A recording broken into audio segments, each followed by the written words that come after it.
All right, this is Murphy's day 3 of hold conditioning.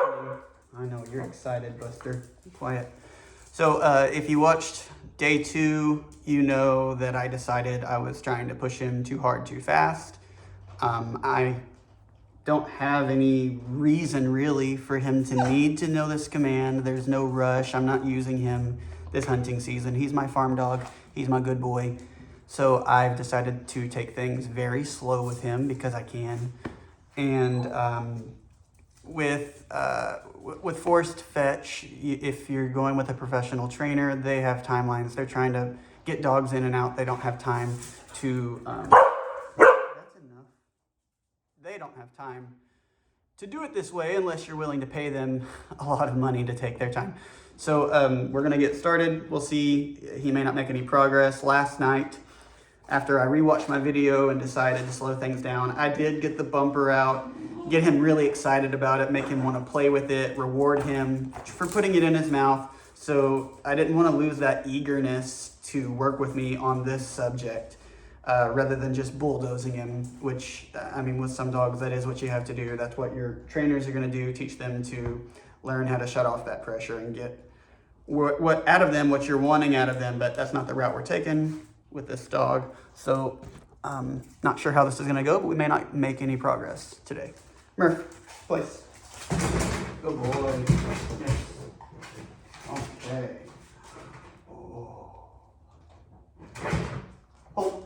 Yes, good boy. So he's eager to put it in his mouth. We're not getting any amount of him actually holding this yet. And sorry, I don't know what to do with my hands. He's certainly not holding it on his own, but he's showing me he's gonna put his mouth on it, which is good. I shouldn't have let him jump off of there. That's my bad. Murph, place. Good boy. Hold. Yes, good boy. So the goal, good boy, is to increase this behavior to the point where he's actually holding it, and I'm gonna start shaping it for time. Hold. Yes, good boy. So it may not even seem like it, but I made him keep his mouth on it just ever so longer than the times before. It was super brief, but you have to start somewhere. Sit. Good boy. Hold. Yes, good boy. Good boy. Murphy. Hold. Yes, good boy. Put my hand around his mouth that time. Try and introduce the idea that I might make him hold it. Hold. Hold. Yes, good boy. But I didn't do it that time because he wasn't quite as eager. Not sure how this is all looking on camera. I'll rewatch this, and I actually record a lot of my trainings so I can watch them and learn from myself. Oh, good boy, yes. Because you'll see your mistakes when you look back, things that you missed in the moment. Hold. Yeah. Hold. Yes, good boy. Okay, sit. Hold. Yes, good boy. As you can tell, Murphy is an eager boy. Sit. Hold. Oh, yes. Okay, Murphy. No, Murphy. Hold. Good boy. Yes. I want to shake this a little bit. Sit. Good boy. Hold. Yes. No. Yes. Good boy. He wants to let it go when I bring my hands up. And that's the problem you are going to encounter. And you're going to have to navigate this with your dog and find that balance and pressure. You don't want to make them lose this eagerness, because this motivation to work for you is your best tool out of everything you got. Murphy, hold. No. Hold. Yes, good dog. So as long as you can make it fun, keep that going. Sit. Sit. Hold. Hold. Yes, good boy. Sit. Good boy. Hold. Hold. No. Hold. Yes, good boy. Sit. Good boy. Hold. Yes. Hold. Hold. Yes, good boy. Good dog. So that was much more pressure than the times before. I'm looking forward to re-watching that on camera. Sit.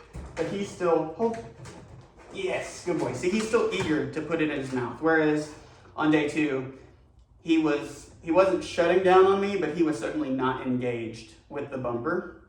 Sit. And I'm hoping I'm articulating all of this well enough. Hope.